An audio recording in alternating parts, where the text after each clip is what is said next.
Hello dear learners, कैसे हैं आप सब। तो डियर आज का क्लास में हम लोग डिस्कस करने वाले हैं आपका क्लास 7 का चैप्टर 5 जल। ठीक है, इसी को हम लोग कंटिन्यू करने वाले हैं।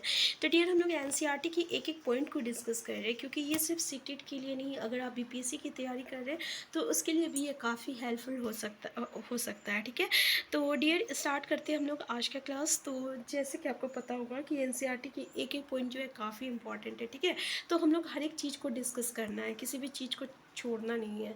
तो डियर यहाँ पे हम लोग यहाँ तक डिस्कस कर चुके थे, लेकिन हम थोड़ा सा आपको जल चक्र के बारे में बताते हैं कि ये जल चक्र होता क्या है। देखिए क्या होता है ना कि जैसे हम लोग का समुद्र है, तालाब है, नदी है, कुआं है। ठीक है, यहाँ से जब पानी जो रहता है ना मतलब कि गर्मी के समय में जब ये पानी जो होता है गर्म हो जाता है तो ये भाप बन जाता है, जिसको हम लोग जल वाष्प के कहते हैं। ठीक है, जल वाष्प कहते हैं और इंग्लिश में इसको वेपर कहते हैं। तो ये जो रहता है आपका क्या होता है, ऊपर चला जाता है और ऊपर जाके ये जब एक जगह इकट्ठा हो जाता है, बादल के रूप में इकट्ठा हो जाता है, और जब ये ठंडा होता है ना तो फिर ये वापस जो है ज़मीन में पानी के रूप में गिरता है। ठीक है, तो देखिए ये एक प्रोसेस है एक, ठीक है, जिसमें कि आपका ज़मीन का पानी जो है ऊपर जा रहा है और ऊपर का पानी जो रहता है फिर से ठंडा होकर वापस ज़मीन में जा रहा है। तो ये जो प्रक्रिया जो है ये इस तरीके से चलते जाता है, और इसी को हम लोग वाटर साइकिल या जल चक्र कहते हैं। ठीक है, स्टार्ट करते हैं हम लोग यहाँ से महासागरीय परिसंचरण। ठीक है, यहाँ पे देखिए ये इंपॉर्टेंट है कि 22 मार्च को ना हम लोग विश्व जल दिवस मनाते हैं। ठीक है, याद रखिएगा, जब जल संरक्षण की विभिन्न विधियों को प्रबलित किया जाता है तो ये इम्पॉर्टेंट है। 22 मार्च को हम लोग जल दिवस मनाते हैं, विश्व जल दिवस मनाते हैं। देखिए अगर टीचर एग्जामिनेशन में ऐसा क्वेश्चन पूछा जाता है तो आपको जो भी क्वेश्चन पूछा जाएगा ना वो एनसीईआरटी से ही पूछा जाता है।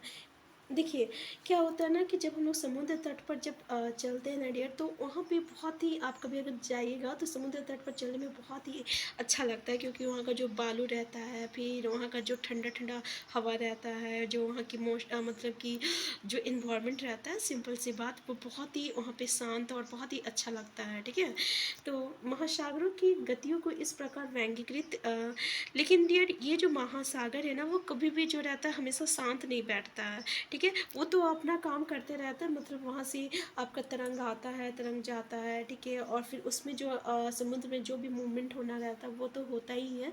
तो इस तरीके से जो है हम लोग इसकी गति को जो है ना 3 प्रकार में बांटते हैं। एक होता है तरंग, एक होता है ज्वार भाटा एवं धाराएं। ठीक है, तरंगे तो वो होती है जिसको हम लोग वेव कहते हैं, जैसे कि जो आपका पानी जो रहता है बहता है तो जो उठता है फिर ढसता है तो उसको हम लोग तरंगे कहते हैं। ठीक है, इस तरीके से होता है ना, तो इसी को हम लोग क्या कहते हैं, वेव कहते हैं, तरंगे कहते हैं।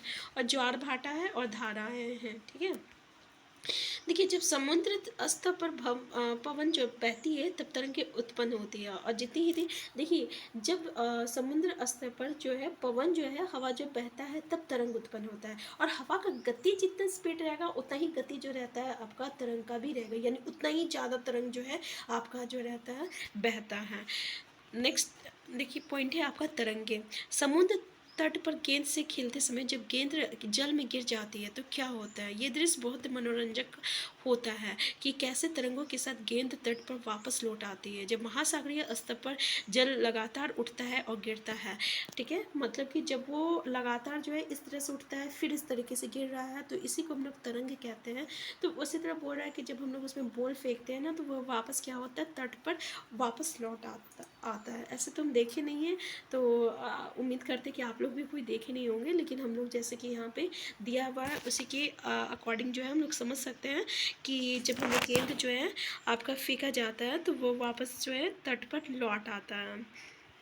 यहाँ पे देखिए कि ये जो सुनामी जो है ना ये एक जापान भाषा का शब्द है, इसका अर्थ होता है पोताश्रय तरंगे, क्योंकि जब भी सुनामी होता है आने पर क्या होता है, पोताश्रय जो है वो नष्ट हो जाता है। ठीक है, तूफान में तेज वायु चलने पर विशाल तरंगे उत्पन्न होती है और इनके कारण अत्यधिक विनाश। अब देखिए तरंग जब उठता है ना तो क्या होता है, आपका विनाश भी होता है। भूकंप, ज्वालामुखी उद्गार या जल के नीचे भूस्खलन के कारण महासागरीय जल अत्यधिक विस्थापित होता है। इसके परिणाम स्वरूप 15 मीटर तक की ऊंचाई वाली विशाल ज्वारीय तरंगे उठ सकती है, जिसे हम लोग क्या कहते हैं, सुनामी कहते हैं। क्या तो सुनामी तो जानते होंगे, तो देखिए कितना 15 मीटर की ऊंचाई वाली जो तरंगे उठती है तब वो किसका रूप ले लेता है, सुनामी का रूप ले लेता है।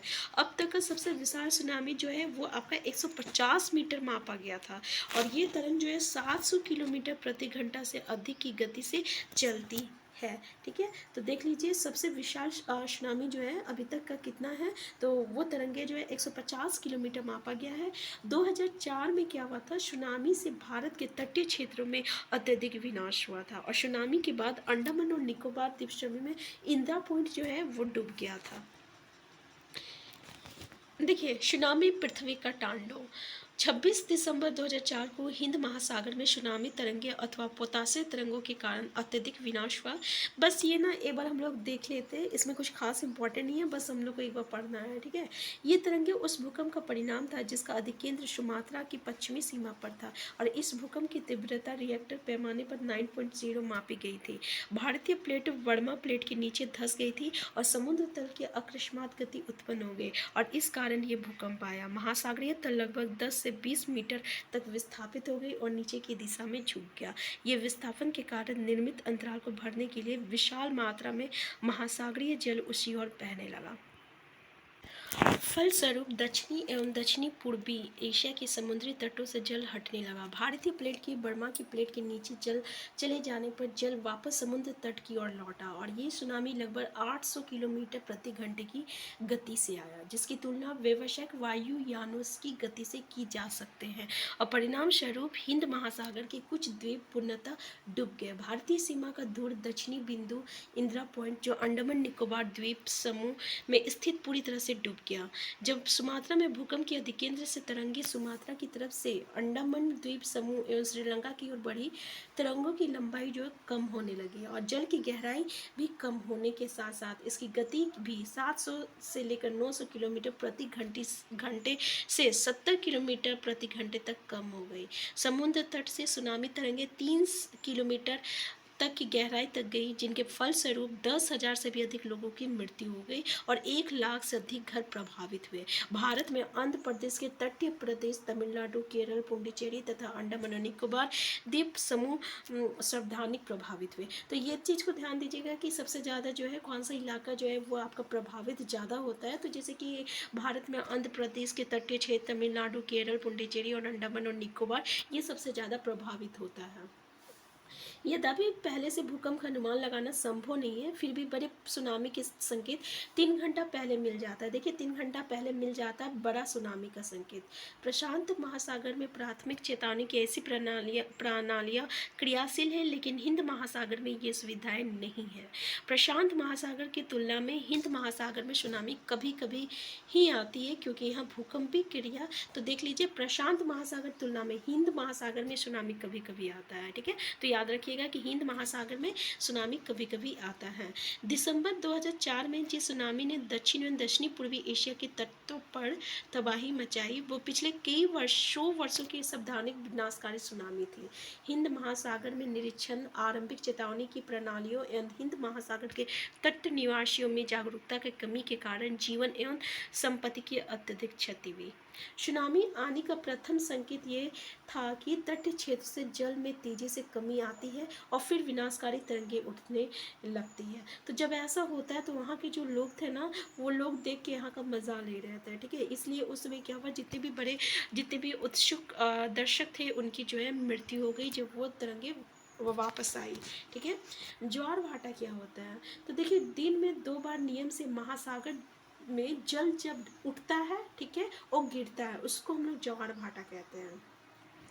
जब सावधानिक ऊंचाई तक ये उठकर जल जो है तट पे जाके गिरता है ना, तट को डुबा देता है, ठीक है, उसको हम लोग ज्वार कहते हैं। और जब जल अपने निम्नतम स्तर तक आ जाता है एवं तट से पीछे चला जाता है तो उसको हम लोग क्या कहते हैं, भाटा कहते हैं। तो देख लीजिए, तो ज्वार भाटा क्या होता है, ज्वार वो होता है जब ये सावधानिक ऊंचाई तक उठता है और बड़े हिस्से को डुबो देता है, तट के बड़े हिस्से को, तो ज्वार कहते हैं। और जब ये निम्नतम स्तर तक उठता है और तट से पीछे चला जाता है तो उसे हम लोग भाटा कहते हैं। ठीक है, तो इससे आगे का जो है हम लोग नेक्स्ट क्लास में डिस्कस करेंगे और साथ में इस चैप्टर का जितना भी MCQ रहेगा उसको भी डिस्कस करेंगे ताकि ये आपका आगे का एग्जामिनेशन BPSC के बेस में हेल्पफुल हो। हम फिर मिलते हैं, तब तक के लिए आप स्वस्थ रहिए, खुश रहिए, अपना ख्याल रखिए। और चैनल में नया डियर तो सबसे पहले चैनल को सब्सक्राइब कर लीजिए अगर ये वीडियो आपके लिए हेल्पफुल है तो। और प्लीज़ शेयर करना मत भूलिएगा, और आपका जो भी फीडबैक है ना प्लीज़ आप जो है कमेंट बॉक्स में बताइए, ठीक है।